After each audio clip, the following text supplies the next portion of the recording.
خب میخوام یک قاری درجه یک، نه یک حافظ درجه یک، نه.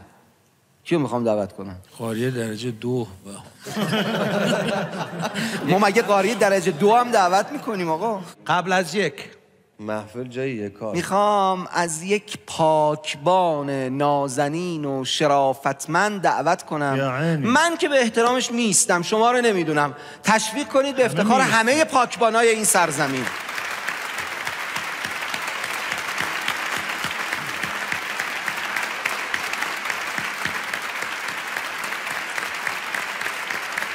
ممنونم. اهلا افتخار مردای با شرافت ایران. آفرین. به. متشکرم، بفرمایید. ممنونم از میزبانانمون، هم بسیار سپاسگزارم. آقای سباقی عزیز. اهلا و مرحبا. حسین آقا، خوش آمدید. اجازه بدین قبل از اینکه آقای سباقی شروع کنن ما تصویر روبرو رو ببینیم.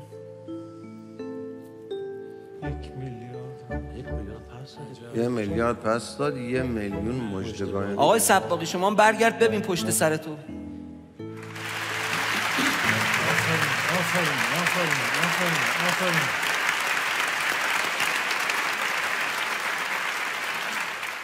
یه سلام علیک کن حسین آقا. بسم الله الرحمن الرحیم. ضمن عرض سلام از حضار محترم، من حسین سباقی هستم.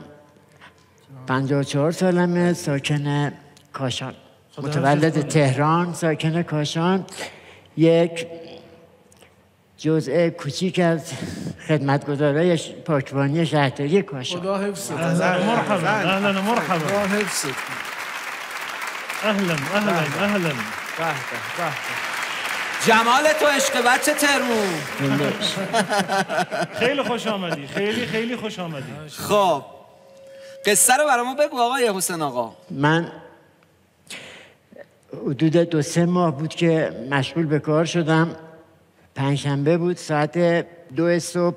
1 ساعت زودتر از همه بچه‌ها من میرفتم کار شهرداریمو انجام میدادم، نظافتمو. این واقعیت کلامو اگر بخوام خدمت حضار محترم بگم، اون روز همینجوری که من داشتم میدون کمال‌الملک کاشانو جارو کردم میرفتم، خیلی وضع مالیم به هم ریخته بود. یعنی خدای محمد میدونه نون تو سفره من نبود. نون تو سفرتون نبود؟ نبود. داشتم همینجوری که جارو میکردم، عامیانه اگر بخوام بگم، گفتم خدایا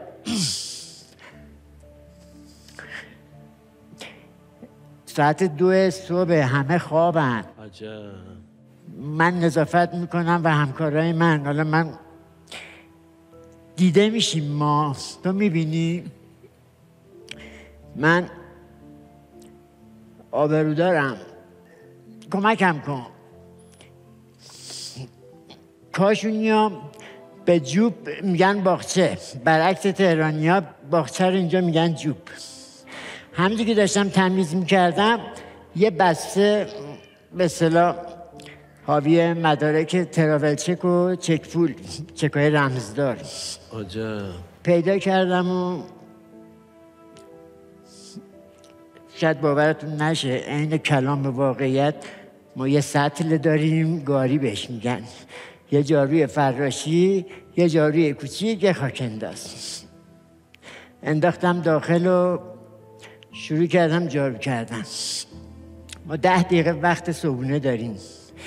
زنگ زدم سرممیز کسی هست که به اصطلاح میاد بازرسی میکنه پست منطقه‌ای رو که کی سر کارش جارو کرده، کی نظافت کرده، کی نکرده. ما یه تماس تلفنی گرفتیم که آقای فلانی، آقای شریف. گفت بله. گفتم من یه مقدار بسته مالی پیدا کردم، فکر کنم حجمش مبلغش زیاده. گفت فکر میکنی چقدر باشه؟ گفتم نگاه من به اون بسته چیزی اولوش باید 700-800 میلیون باشه. گفت هر جا هستی تکون نخور. منم میام. بله. گفت هر جا هستی تکون نخور، الان میام دنبالت. گفتم که من میام خدمت شما، خیالتون راحت. به به. با دمپایی بودم، یعنی کلام. داشتم همجوری که میرفتم یه سرپرست، یه سرممیز مال یه منطقه دیگه گفت آقای سباقی. گفتم جانم. گفت بی زحمت بسته رو بده. گفتم شرمنده، این بسته سرممیز من آقای فلانیه. گفت نترس. گفتم من از کسی واهمه ای ندارم، باید برسونم دست سرممیزم. سلسله مراتب باید رعایت بشه. من ببخشید آقای فلانی، من کارمو بلدم. گفت بشین عقب موتور من. گفتم این شد یه چیزی که دقیقا همینجا. اینجا آمدیم و یه تصویری هست، یه آقای یه مقدار چاقه بغل دست من وایساده، ایشون سرممیز من بود و خیلی جالب یه تراول، یه مبلغ چک 110 میلیونی توش بود، چک روز، مال شوهر خواهر همین سرممیز من بود. عجب. این خیلی مهم بود. گفتش که سعید گفت چیه؟ گفت چک دست منه، چیکارش کنیم؟ گفت پاس نکن. من پول ندارم بدم اینو. گفتم آقای روح‌الله جان. گفت بله. گفتم این امانتی نزد شما، بگرد صاحبش پیدا کن، تا اینجاش وظیفه من بوده، از اینجا به بعد گردن شماست. من برم پستمو جارو کنم. گفت کجا؟ بشین. گفتم من پستم مونده، من باید کارم تمیز باشه، پولی هم که میگیرم باید براش عرق ریخته باشم، این پول مال من نیست. گفت وایسه ببینم کارت داریم. گفتم باشه. گشتن یه دونه شماره تلفن کاشان بود. ایشون علاوه مالی در سطح بسیار بسیار بسیار بسیار بالا بود. اما نکته که بر من خیلی حائز اهمیت بود این بود که این پول مال اون مجموعه‌ای بود که توی شرکته، تو کارخونه ایشون کار میکردن. حقوق 30-40 تا کارگر بود و خوشبختانه گشتن شماره ایشون پیدا کردن و پول رو تحویل دادن. اون آقای پیرن سفیده داشت سکته میکرد. چرا؟ چون حسابدار ایشون بود.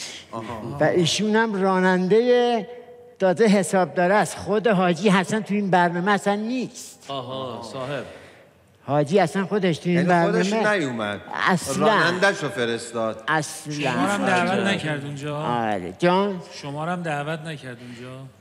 اینجا رو خود چیز دعوت کرد. نه به مجموعهشون حاج آقا میگن شما رو دعوت نکرد. نه یعنی شما نه اصلا ارتباطی نپیدا. نه خب بعد چی شد؟ این چی دیگه، ما تحویل دادیم و خیلی تشکر کرد و گفت خیر ببینی و فلان اینا. بعد بحث مژدگانی وسط اومد. ایشون پیرمشکی یه مشورتی با ایشون کرد، به صورت مسئول محترم بنده خواست که آقای سباقی رو ما برسونیمش سر پست کاریش.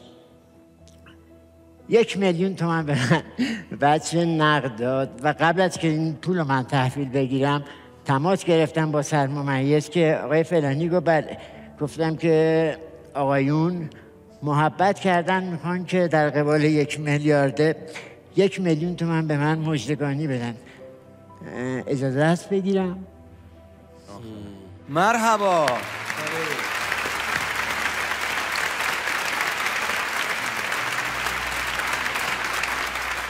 گفت بگیر از شیر مادر حلال ترت عزیز، بگی نوش جونه. شوخی میکنه. گفتم باشه. به محضی که به ما داد، ما خیابانمون 2 بانده است، یعنی حسین سباقی که از این ور جارو میکنه، آقای ایکس از اون ور جارو میکنه. گفتم سعید، منصور، علی بیاید. ای جانم. بیا. گفت چه؟ گفتم حضرت عباسی من 1 تومن گرفتم. نه بابا. نفری 200 تومن. تو باید میلیاردر میشی. آفرین ماشاءالله. گفتش که گفتن که این چی حسین؟ گفتم اینو دارم تو روتون میدم. حضرت عباسی فردا نگین حسین چقدر گرفت. سفره مرتضی علی باز شده، من 1 تومن گرفتم. بگیرید بچه ها، به خرج زن و بچه‌تون کنید، به کیفشو ببرید. به خودم 200,000 تومن رسید.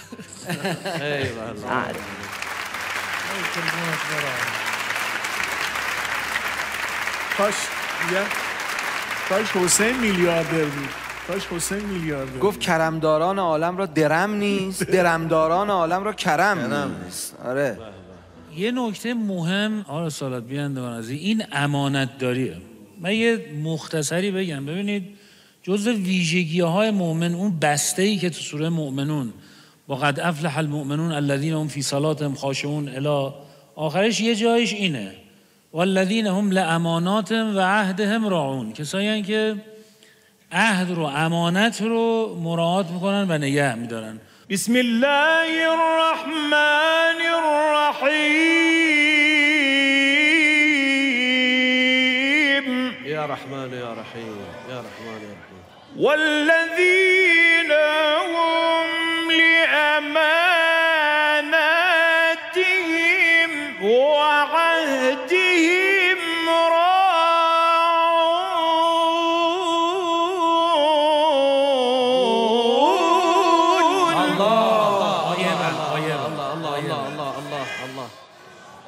والذين هم على صلواتهم يحافظون أولئك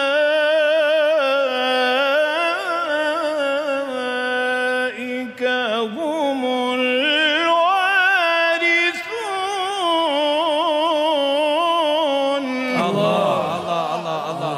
ایشون نه حافظه، ایشون نه حافظه نه قاریه ولی عامله. ببینید گفتن لا تنظروا الی کثرت صیامهم و صلاتهم، به کثرت صیام و صلات نگاه نکنید، یعنی این فریبتون نده. ولکن انظروا، حتی گفتن و تنتنتهم باللیل، یعنی با اون آهای شبانه اینو باید داشتی باشیم، نماز روزه آه شبانه اینها. اگه میخواید نگاه کنید بررسی بکنید ولکن اختبروهم به صدق الحدیث و اداء الامانه. اگه میخواید یه نفر آزمایش کنید ببینید چقدر راست میگه صدق الحدیث و صدق الحدیث و اداء الامانه، چقدر امانت داره. این امانت هم تو امانت‌های مالی، حتی تو امانت‌هایی است که آدم‌ها به هم دیگه مثلا یه سری میگن نسبت به هم دیگه، بیایید ببینید پخش میشه. خب این المجالس بالامانه حسین همین جاست. میبینی میگن جلسه غیر علنی مجلسه 2 ساعت برای همه میدونن. خب این چجور جلسه غیر علنی که همه میدونن بعدش؟ معلومه که امانتدار نیستیم. آتو از هم دیگه بگیریم، اصلا ما در روایات داریم که اگر کسی تمام سفر رو تعریف بکنه این آدم مؤمن نیست، چون که بالاخره سفر دیگه یه عالم هم دیگه میتونن آتو بگیرن. خب اینو هی بیاد بوق و کرنا بکنه، اینا رسم امانت داری نیست. این آیه رو در تارک این مجلس بذارید. یا ایها الناس کلوا مما فی الارض حلالا طیبا ولا تتبعوا خطوات الشیطان انه لکم عدو مبین. میگه اگر میخواید گامهای شیطان رو پیروی نکنید حلال بخورید. یعنی کسی باید حلال بخوره تا گامهای شیطان رو پیروی نکند. اگر حلال نخوره آماده است برای اینکه گام‌های شیطان رو پیروی کنه. اون جملتون رو یه بار تکرار کنین آقای قاسمیان. فرمودین که نه حافظ نه قاری چی؟ نه حافظ. من شما گفتید که نه حافظ درجه‌ای که نه قاری. گفتم خب مثلا ما الان چیکار داریم پس با ایشون؟ ایشون عامل درجه‌ای که. احسنت. و ببینید اینی که داریم اللهم اجعل غنای فی نفس، این دعای پیغمبره که خدایا ثروت منو تو خودم بذار. 1 میلیون بهش دادم، 1 میلیون پخش میکنم.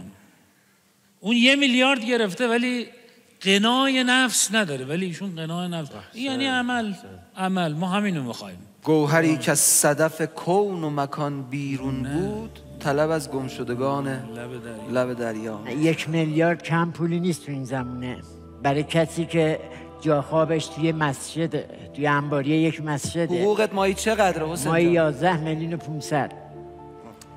متوجه این؟ چند سر عائله؟ همه اینا به یه طرف، چیزی که برای من خیلی حائز اهمیت بود، من همینجور تو محیط کاریم داشتم کار میکردم، کاشان یه شهر مومنیه. بله مذهبی است. متوجه این بهش میگن دارالمومنی. بله حقا هم همینه. مخصوصا شبای پنجشنبه جمعه موکب داره و یه پخش مداحی داره و اینا. یه روز من که داشتم جارو میکردم، حاج آقای کریمی بود، برگشت گفتش که همونجور که داشتم گوش میکردم و جارو میکردم، گفت دل امام زمانتو تا حالا شاد کردی؟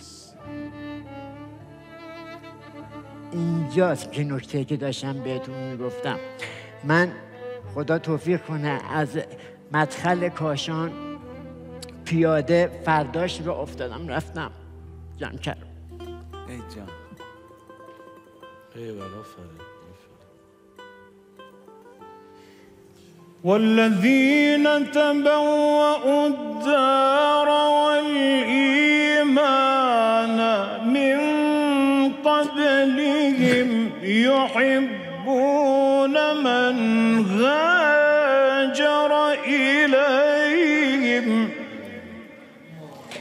يحبون من هاجر إليهم ولا يجدون في صدورهم حاجة مما أوتوا ويؤثرون على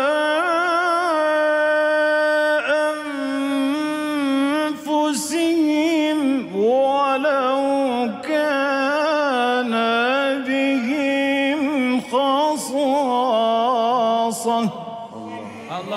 ومن يوق شح نفسه فأولئك هم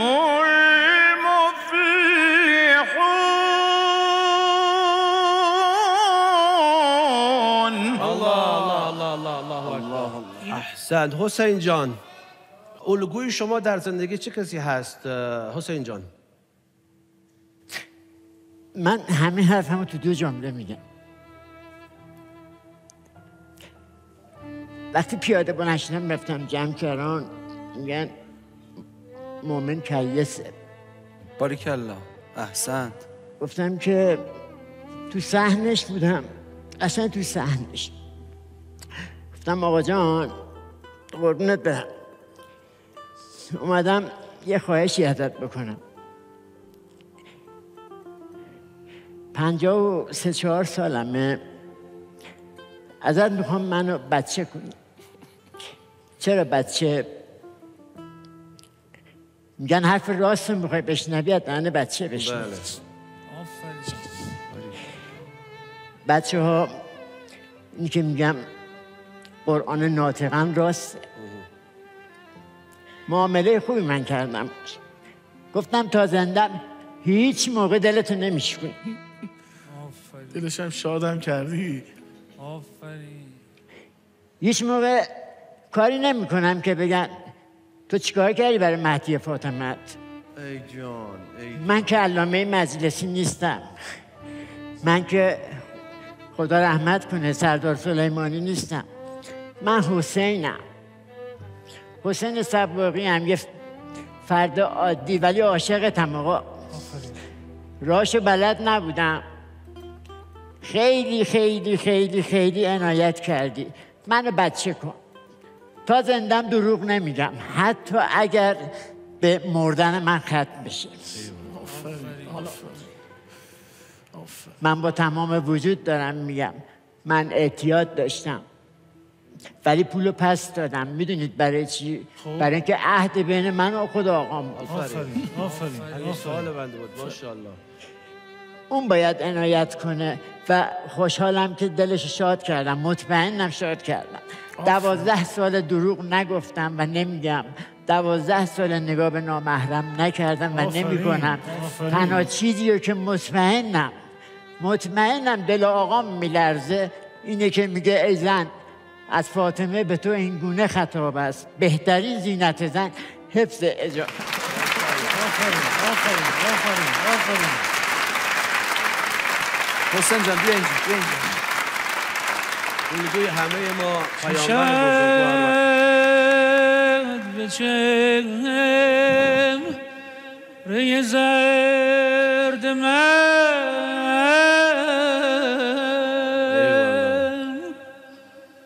نظری به حال گدا کنی که اگر کنی همه درد من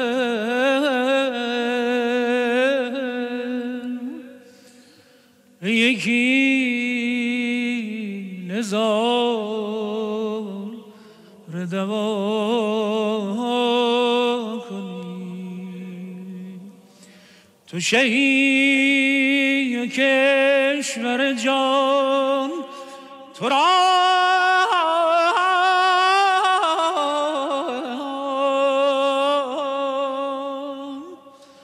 تو مهی و جان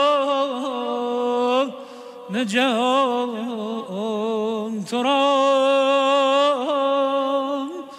زره کرم چه زیان تو را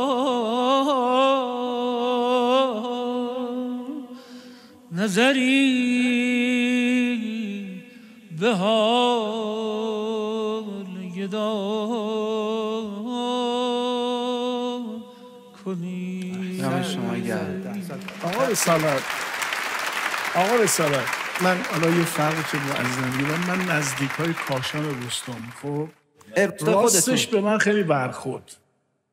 مردم کاشون اینجوری نیست. حالا اسم شهر اومده، بعد حالا یه نفری به هر دلیلی که ما اصلا نمیخوایم قضاوت بکنیم. نه حاج احمد ببین بحث میخوام بگم مردم کاشون خیلی بهتر از این حرفان که یه همچین اتفاق بیفته بیاد از 1 میلیارد پولی که گم کرده 1 میلیون تومان اصلا حسین دنبال این ما قصه نبوده. میخوام بگم که من خودم شخصا نه پول دارم نه کیف پول، من 10 میلیون تومان بهشون میخوام هدیه بدم. ای جونم دمت گرم مشتی پدر، دمت گرم جانم حسن اینجا. هممون مفتخریم به این مملکت، ملت اسلامی یعنی عموما خدمت کنیم، ولی برای 40 زوار ابی عبدالله کسی اگه خدمت کنه اون چیزی بهشتیه واقعا. ایشونو دعوت میکنم برای خدمت در 40. آقا رسانه جان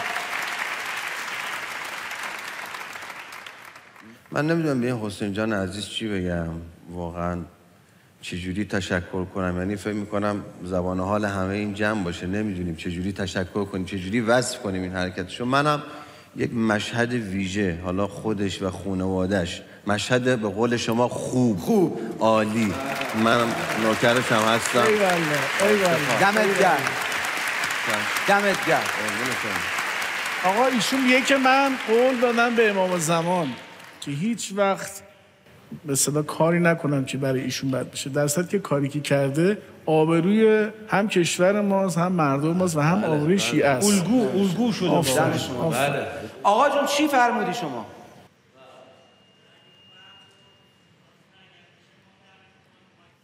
دمت گرم مشتی، دمت گرم. همونجا بگیم. آقا چی گفت؟ ببین من یه چیزی بگم حاج آقا، یه دقیقه صبر کن. چشم میام خدمت شما. من یه چیزی بگم. اولا که اهل کاشان که گل سرسبدن تو محبت اهل بیت، نمونه ندارن. یعنی حیات کاشان، مردم کاشان زبان زدن در ارادت به اهل بیت.